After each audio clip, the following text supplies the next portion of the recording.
Coming to you from UBN Studios in Burbank, California. You are listening to the Unsugarcoated Podcast with your host, Ollie Alanius. Hey everybody, welcome. I hope you're having a fantastic day. I hope you're staying cool, because let me tell you something. It's hot. It's in California. It's hot, I'm sure, many places. But some of us are trying to hold it together. Me, I tried to do my hair today for the visual audience. I kind of felt like I was melting, and I had the air conditioning going on full blast. It was like a bad J-Lo moment, but man, let me tell you, I did my best to try and keep it together on the way over here. So many things going on. Briefly, DNC convention last night. I'm just going to say this quickly. What I loved most about it was seeing Dems and Republicans come together as an independent. I've shared that mission and that passion many times. I think the biggest mission in our country right now is coming together. Unification, man. Like, bottom line, that's what I want to see. And I feel that more people need to cross the aisle and let's come together and take a step back from actual politics and return to humanity. I don't know, just a thought. What do you guys think? Well, I'm really excited about my guest today because who likes the NFL and who misses it? I do.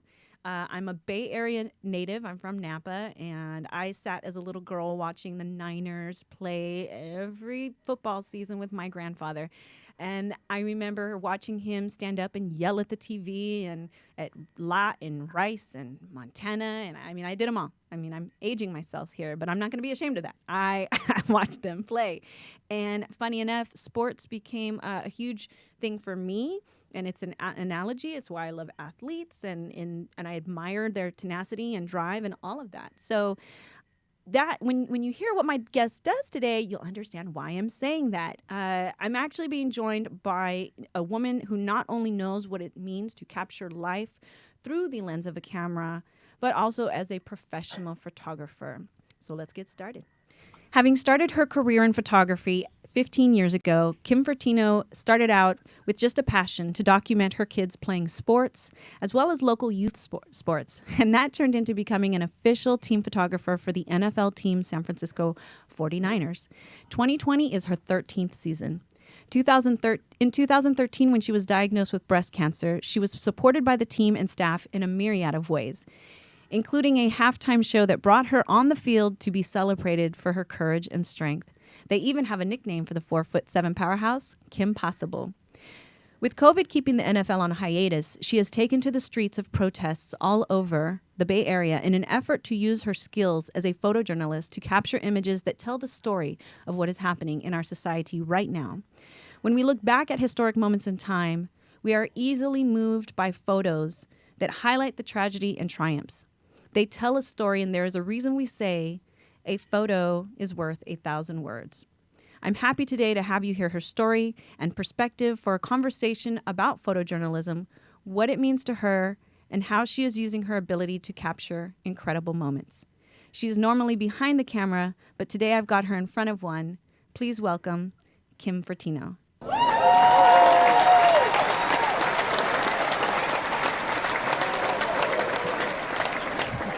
Hey there, lovely. How are you? First of all, you're talking to us from where today? San Jose, California. San Jose. Is it hot? It's very hot. I believe it. So, first of all, congrats, my fellow cancer warrior. Congrats on whooping some cancer booty. And so how many years have you been in remission and are you out? I have been in remission since March of 2014. Okay. Well, I mean, congrats on that. I know whenever people say congrats to me, I'm like, I'm still, it's still a life. It's still a journey. But you know what? We take our wins, right? Absolutely. 100%. That's a great way to put it. You actually started a blog several years ago, and you shared your experience as a photojournalist for the 49ers, as well as, sharing your journey. And yeah. I want to read a quote to you that I love from it because it definitely plays into the next question that I'm going to ask you. I've used football unapologetically throughout my battle with cancer. It was the one constant I could make sense of week in and week out. I was able to occupy my mind with games, images, editing, travel, events, etc., instead of dwelling on the things that were happening to me internally. Football didn't allow my reality to be reality. It was a lead blocker in a sense, and I didn't even know it. So share with us, you've been a photographer. Tell me more about that and what caused you to write that. Trying to think. I was diagnosed in 2013, and I think I was about 8, 9. So I was like 4 years in. When I first started shooting with the Niners, my boss, I was in his pocket the whole time. I didn't leave his side. He took me under his wing and he just taught me so much. And it took me about 2 years before I started to get my own place on the field where he entrusted in me to capture wherever I was. Whatever comes your way, you got to get that. So again, I was about 4 years in, feeling kind of comfortable in my position on the field and around coaches and players. It's a little bit of a process, I think, being a team photographer, because you want the players to trust you, you want the coaches to trust you. I'm encroaching on their space so often that you don't want them to be like, oh, here she comes again, and turn the other direction. Like, you want them to be comfortable enough to either continue to do what they're doing in that moment or play it to the camera. So I think at that time, not knowing what to expect with cancer, I needed to gravitate towards the things that I felt comfortable with. And really, I tell people all the time, do things that make you feel alive. And being around football made me feel alive. I related my journey in a way to the football players, because so many fans, I was a fan for 40 years before I was even had cancer. And I'm sorry, I was a fan for like 30 years, became a photographer. So crossing over to the other side gave me perspective that most people don't get. The blood, sweat, and tears. Like, fans are like mad because a player decides to leave and go to another team. And they're like, oh, the loyalty. But I don't think people understand the sacrifice that these players actually make. So while I'm seeing them come back from catastrophic injuries, blown knees or Concussions. What's it called? Concussions, like these major things that happen. I kind of equated that to my own battle and what I have to do to come back from it. So just in a strange way, it was where I found my peace. It's where I found my strength, even though they always told me the opposite. Oh, you give us strength. You coming out here shows us that we can do anything. Right. And they weren't fighting cancer like I was, but it was still, it was an even playing field for me. Part of my job with the 49ers also was to document all of the Make-A-Wish visit guests that we had. So for like 4 years, we have these wish visits, and a lot of them were terminal, and I'm on the outside looking in. And then I was diagnosed, and I still worked through it. So then I was one of them. Right. And then now still we bring in people, and I empathize with them because I've been there. So I know what they feel like. I know what they're going through when they come and they're not feeling well. And it was just a really strange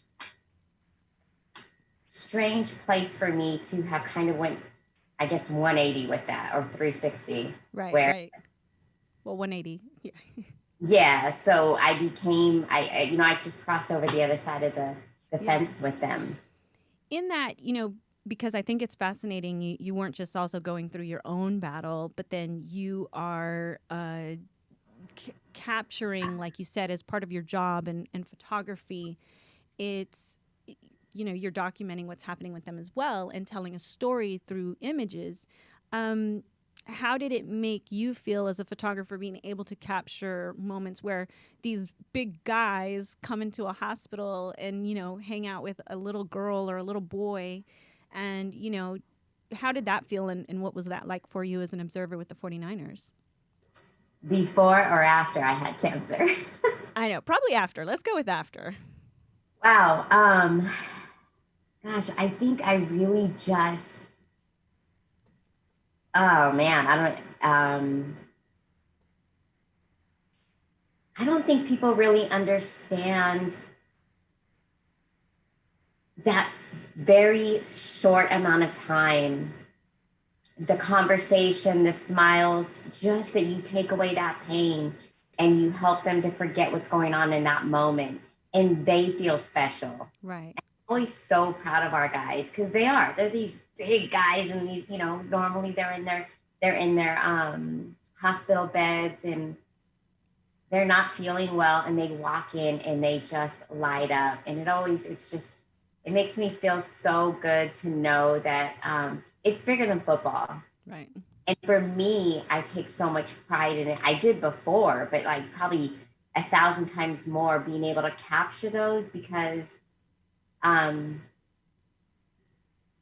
are moments that kind of stick with you forever. I have a family friend whose nephew was diagnosed with DIPG. Are you familiar with that? Mm-mm. So it's a brain tumor, but it's like 97%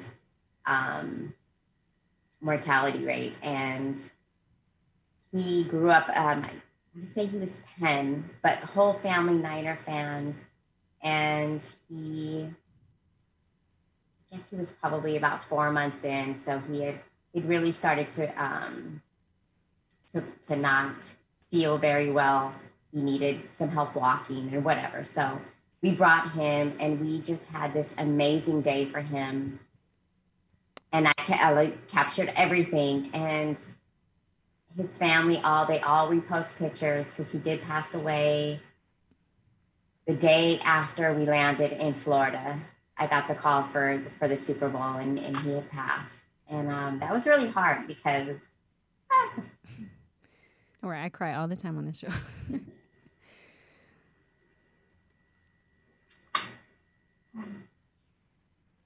How did the players react with that as well, if you don't mind me asking? Well, Kobe died the night we were flying. Oh, no. Okay. So that happened Sunday night, and then Monday I got the call, and I shared it with Richard Sherman and some of the other guys that had played a big role,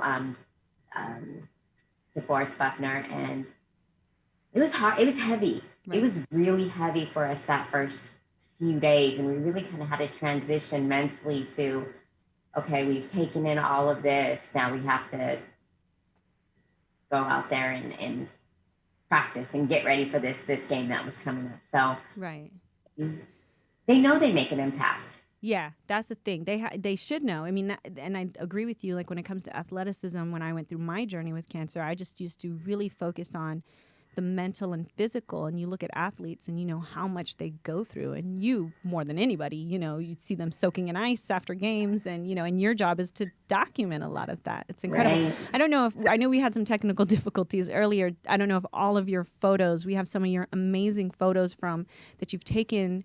And I know for our visual audience, I had wanted to, I'm just asking my engineer over here, did we get to show some of those? Yeah? Okay. Because I thought it was really, really cool. You have like just this incredible ability. Let's move into something that is a little bit of a sensitive topic for a lot of people, but I think since we're still on the football tip, Kaepernick. So Kaepernick, you were there the day he took a knee. And yes. you were looking through a lens at everything. Just tell me in your opinion, because that's all we're here to give is our opinions and have a conversation. I just know that this is such a hot issue. It's been an issue since that day, continues to be an issue. What did you see when you were looking through that lens, and what did you think you were capturing? It's crazy. I mean, it kind of seems like a whirlwind now, because it's been 4 years and we're still here. But it was just a powerful moment and movement. Eric rejoined him. I don't recall if Eric rejoined him that the first or the second game, but very, very soon after he first kneeled. And it was powerful to me because no matter where people's opinions were of it, it definitely brought a lot of conversation. And for me personally, I have biracial kids. And so for my son, who at the time was 16, 17-ish, had gone through some racial injustices himself, it was relatable to him. I mean, he looked like him. In fact, they kind of look alike. Mm-hmm. And so for me, it was knowing at that moment, I knew this was going to be something historic. At the time, it was chaos because nobody had ever done this. But being familiar with like Tommy Smith and John Carlos in the Mexico Olympics, I was like, wow, this is something. Right. You know, I find it really interesting. And by the way, tomorrow is World Photographer Day. I mean, we're recording this on a day where it won't be that actually, but tomorrow in real life is National World Photography Day, and it obviously honors what as a photo artist, photojournalist. I kind of conflate those two when it refers to you because I know that you're looking through the lens, and your job is to capture what you see. You're not trying to paint a perspective, but you're just looking through, right? I mean, on that day, did you zoom in on his face? Did you see was his position, was his demeanor arrogant, or was it humble? And I'm just asking because you probably had a better shot than many people. Yeah, it was very humble, but it was very strong. It wasn't like they say, say things with conviction. Like his kneeling, everything about him was with conviction. Like he wasn't doing it for a show. Right. Doing it because he felt something. It was necessary. Yeah. And with you along that, and being multicultural and having, multiple races within my own family, or ethnicities within my own family, as I like to say, I get that. I get that it's for you as a photographer, but then also understanding the impact. My mother-in-law, who's a very, they're at church every Sunday, and every Christmas she sends me ornaments for the Christmas tree that are religious, and I love it. Such a sweet woman. And in her house, she has a sign, and it says, "When the burden gets too heavy, drop a knee and give it to God." And all I can say for people out there in the world, when I saw him take a knee, I felt, like you said, it was strong, but I definitely did. I just saw that. I saw a man kneeling before God and everyone else, including the flag. And that's how I see it. I don't see it as any other way. So, Yeah. I think it must be incredibly interesting. Stafford's wife just came out and said that originally she had a different perspective and that she feels she was wrong now. You're in the NFL circle. I mean, just tell me, it had to be a lot of mixed emotions. Even to this day, you have players, by the way, black, white, every different colors. Not everyone's on the same page, and how has that been for you to just be around and be a witness and then kind of capturing at least the film portion of these relationships? I think in that regard, I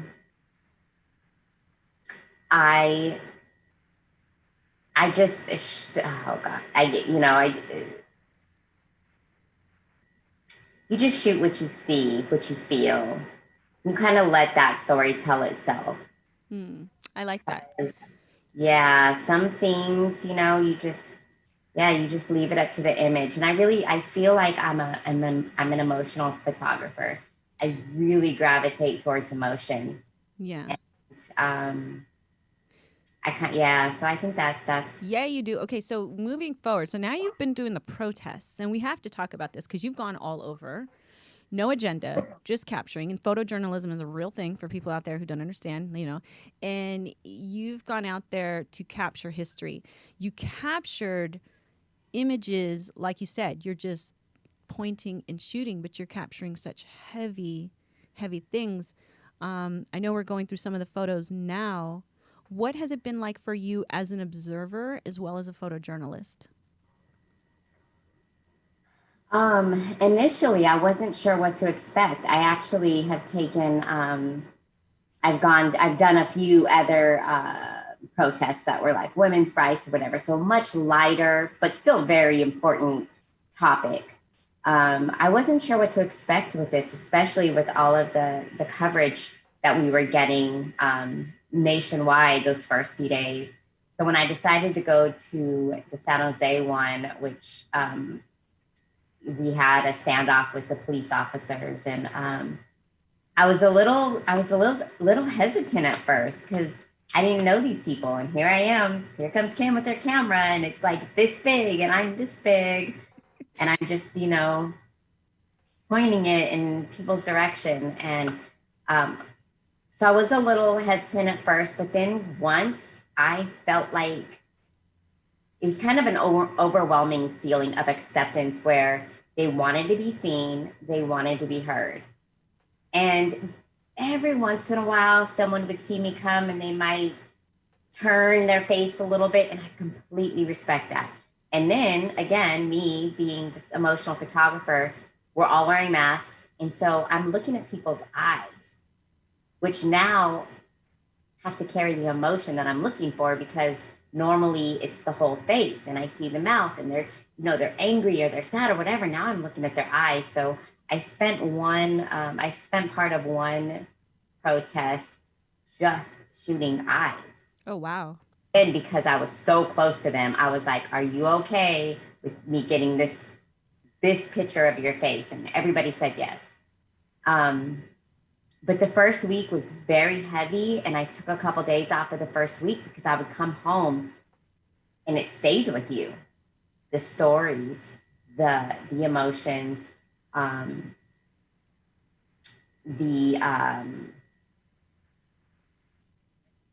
the tension between protesters and the police officers. And one of the biggest things that I took away from the police officers, again, me being behind a camera, I do feel like I have a sixth sense. And I explain this to people when they ask me about my photos. There was a rigidness to some of them. Well, yeah. Well, we have a picture. So I think it was part of the intro. Excuse me. Not Corona. I feel like every time I got to come.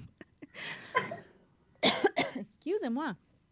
And we have two pictures that I think are in the beginning, and then we have to show them again for the visual because it was so incredible. So you have a woman who's lifting her hand up to the police officer. And the first image, she's just kind of there, but then in the second one, he grabs her hand. What was that like? Because that seemed to me like a real Pepsi moment. I mean, let's all go back to the Ken. I mean, she wasn't giving him a Pepsi or anything, but she's down on a knee. Yeah. And she's just off this gesture. Tell me about that moment and tell me about taking this. So that moment was probably 30 minutes, and I could be off because, time is just, it's either, it seems forever or it seems so short when you're out there. Right. But I kept an eye on her and I had taken some pictures, and then I just kind of, I went and took the pictures of the officer's face. And so he was not rigid, and he had this look in his eyes like, I know, I'm just doing my job. But she was relentless, and she kneeled again for what felt like 30 minutes, could have been longer. Wow. He was just, please, just take my hand. Tell me you understand. She's pleading with him. Wow. And then he finally did.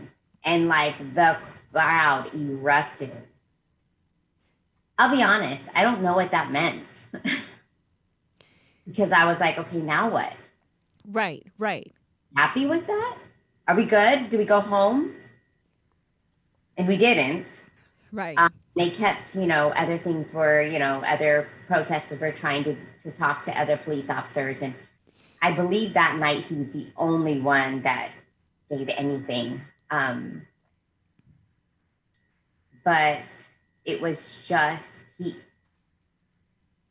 I I don't know. He just gave in. And Yeah, I mean, it seems like, and it had to be a heavy moment, and I can totally understand the crowd erupting when it comes to the protests. And this is just curiosity and opinion. It seems like I know a lot of people will sit at home saying, "Oh, these people, what do they want, and what's the purpose?" And when you see an image like that, you feel like so much of the public is just wanting to bridge a gap with police.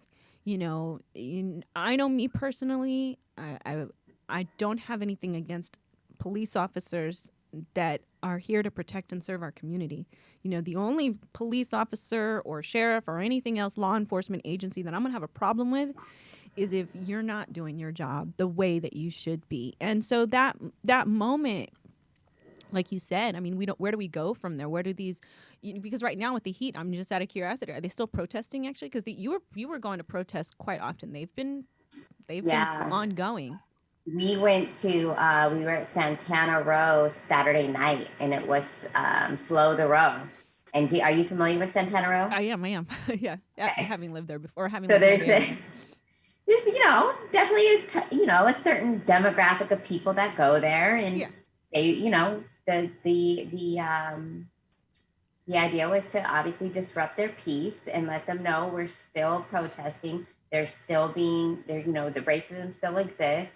And really, we're encouraging people, stop what you're doing, drinking your mimosa or whatever they're drinking, margaritas, and come protest with us. Show us that you are fighting for the same things that we are. Well, or at least come and understand what it is. Because, I mean, and some aren't, like in Beverly Hills, they had one recently.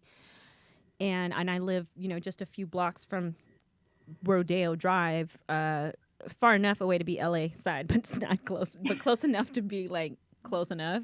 And right. I know what's happening in our communities, and I know what people are tired of and what we want to see and just everything. I mean, and you have this culmination of the pandemic. You have, we have financial, economic, health issues right now, and racism. That's just, people are tired of saying this of all the things that we need to eradicate. Of course, racism is definitely at the top, and better lives for everyone. And so I just feel, it's very interesting when you say that, because it reminds me of a time years ago. This was, my older daughter is 23 now and a mother and married. But when she was in kindergarten was when Bush was going into Iraq. And people were protesting in the Bay Area. Do you remember when people were laying in the Bay Bridge? They were laying over there off of Embarcadero and blocking the traffic. Yes. I mean, protesting is American. It's a right. It's a human. When you're not happy about something, how else are you going to make the change? It's the squeaky wheel that gets the grease, right? So long as it's not abusive and destructive, I 100% support any idea if you're going out there and protesting to bring positivity to our society.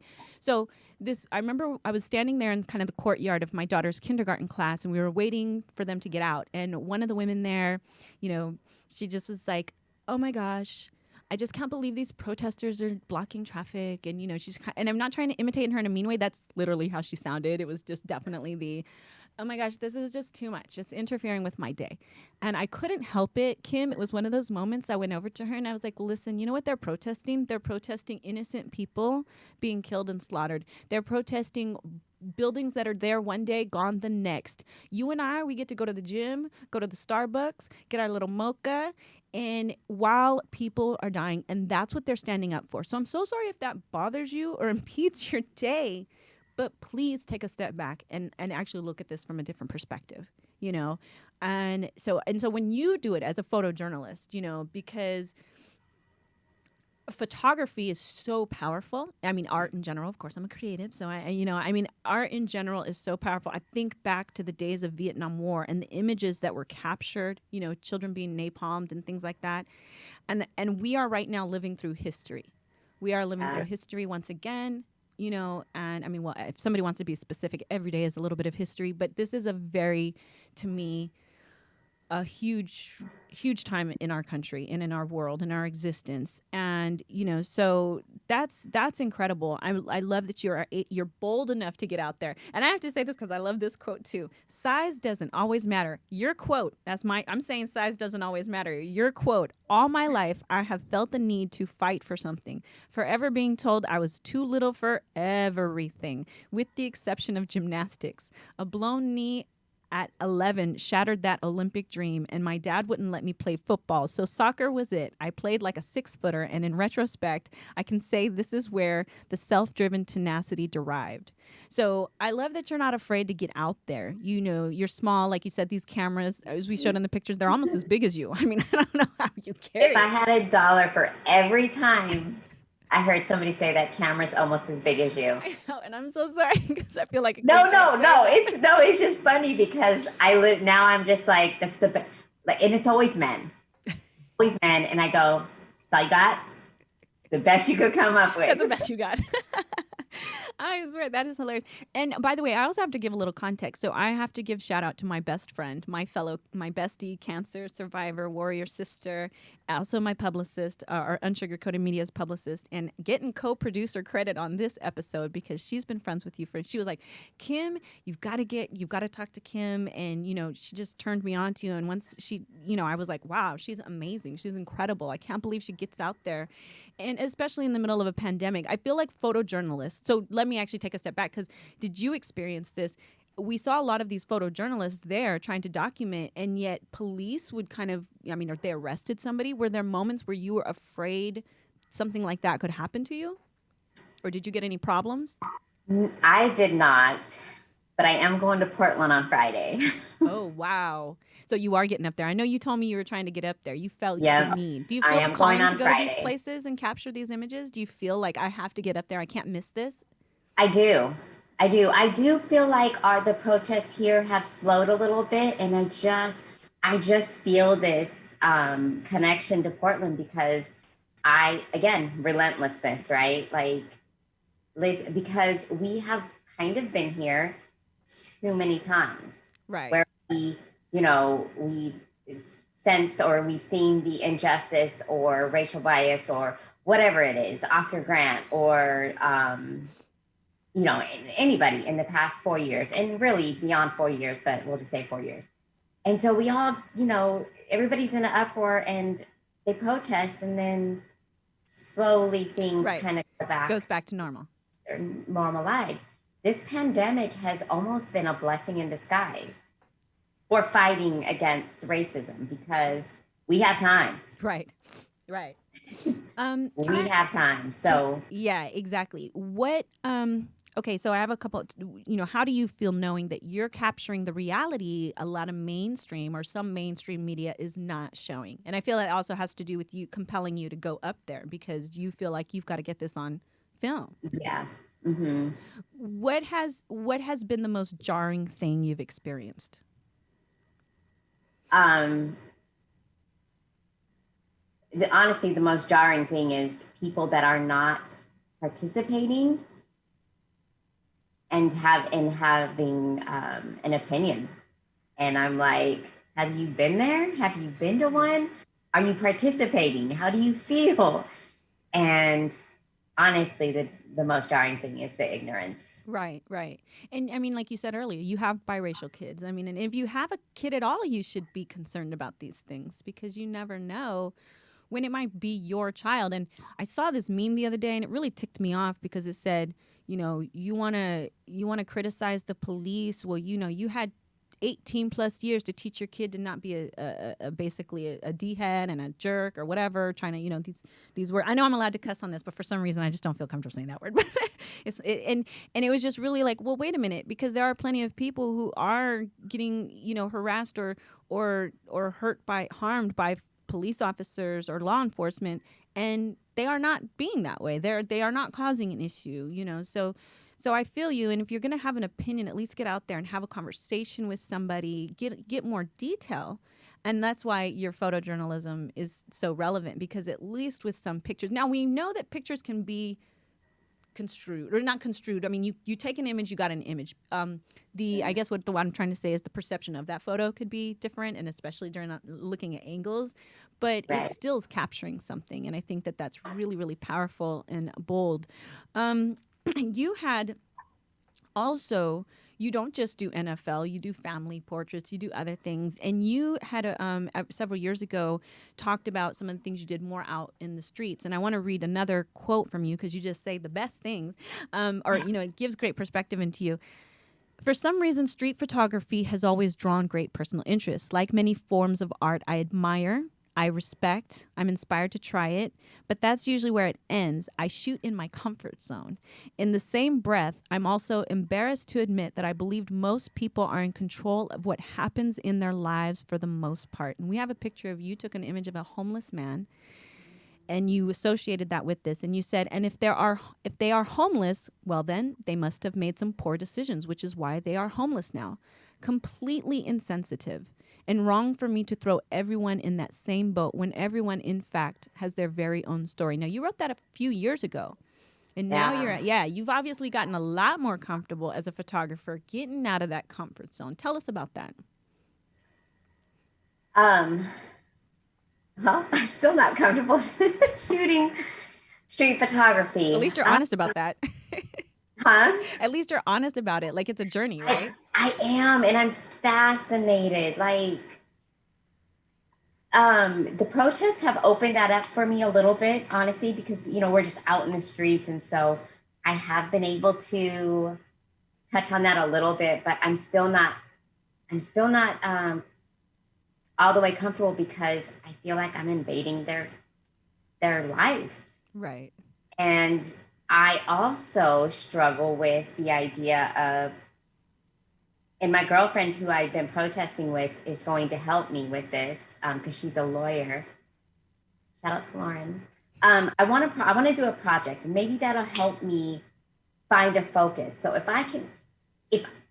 why I'm shooting them is going to bring awareness to something or some nonprofit or somewhere where it's going to help them. Because what I'm not comfortable with is, hey, I'm a photographer. I'm sure you have a story. Let me take your picture and give you a cheeseburger. Right. Like, what am I what value am I adding to them to take their picture?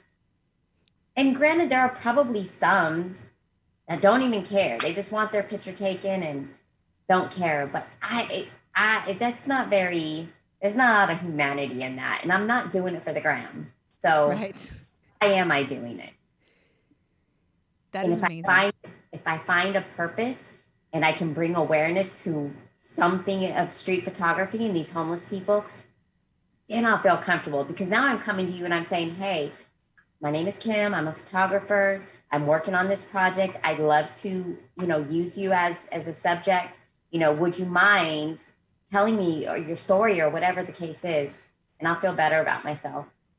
That's amazing. So taking those photos and getting to know individuals, and I love that you're saying this because definitely one of the reasons we wanted you on the show. I mean, look, our audience is a lot of artists, creatives, and we always want to encourage them to learn from those of them like yourself. Like we said in the beginning, you started out just casually wanting to take pictures of your family and sports, your kids playing sports, and now look where you are and how that journey, and knowing that you have this sense of accountability for what you're doing and what you're snapping is really important for other photojournalists and people interested in that field to understand and take on. I think that's incredible. What prompted you to, and obviously it seems like, sorry, I know I switched gears. It seems like photography changed your life. What is the biggest aha moment, and what 3 pieces of advice do you have for someone who wants to be a photographic artist? Sorry. Or biggest piece of advice. I would say, I'm sorry. I know. I think it's just, what is your biggest advice for somebody who's like, I want to get into this field, My biggest piece of advice that I would give to somebody is the beauty of digital photography is there's no one way to do anything. You can literally create. You can use shadows, lights, your settings. Like there's so many different things you can do. And so I always say like, find what works for you. Like I get inspiration from so many people, so many other photographers. And then I go, that's great, but how can I make this like more something that I would do? Because I mean, you don't want to just go and copy everybody. But again, there's a lot of things that are very similar. And to be patient because it's tough. And depending on which direction you want to go, I obviously went sports, but I started with freelance for a newspaper. But knowing that my goal was to get into sports, you have to work your way up. I get a lot of people that DM me and they're like, how can I do what you do? And I said, well, I started with kids. I didn't just jump to the pros. Right. So it's having patience, networking, stepping outside that comfort zone. And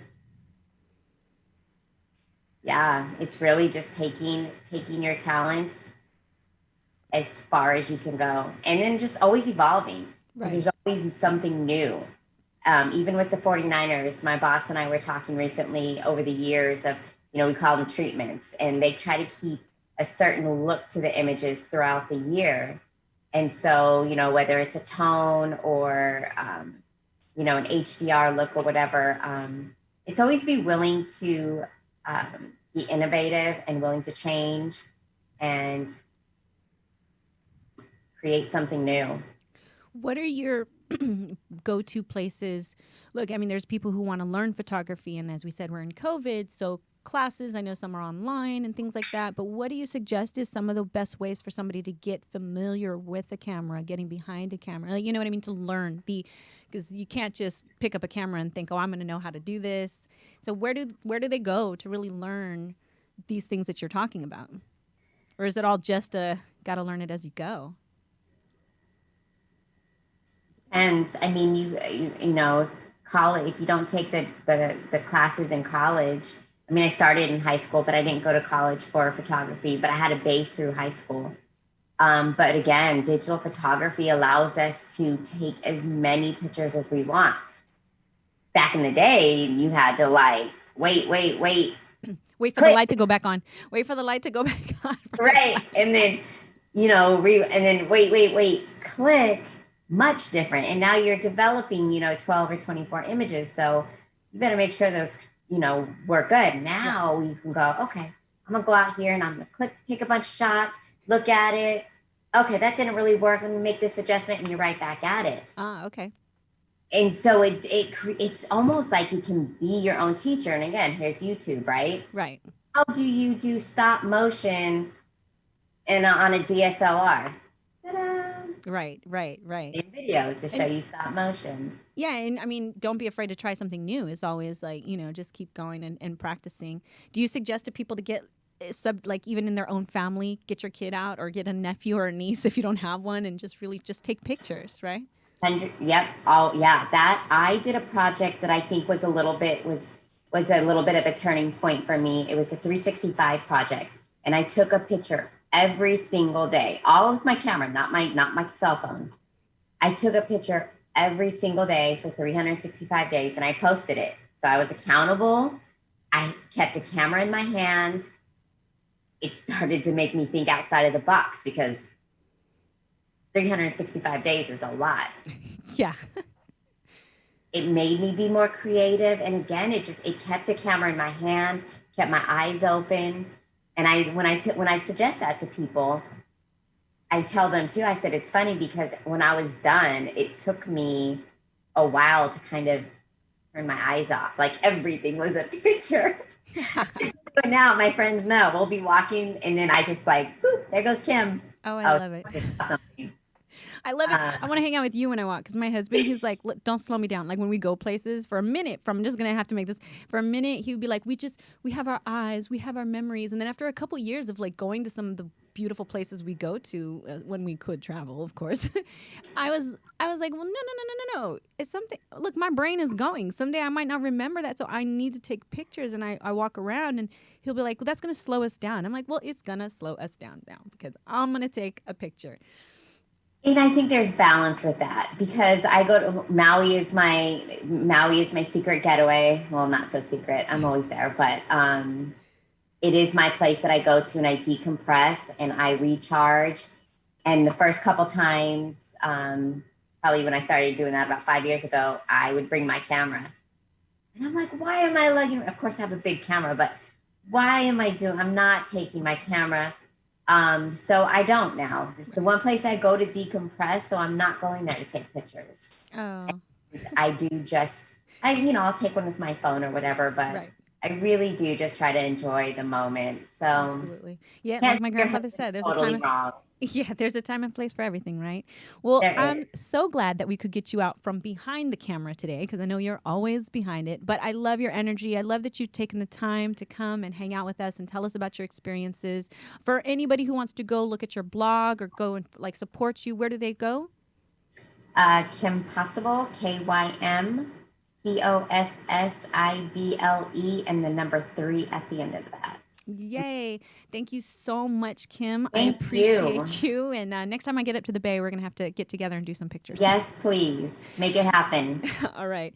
Well, everyone, Thank you so much. thank you. Everyone, thank you so much for being with us. We look forward to seeing you next week. As always, we come here to be unsugarcoated, and I hope you enjoyed it. Love you. Take care. Bye.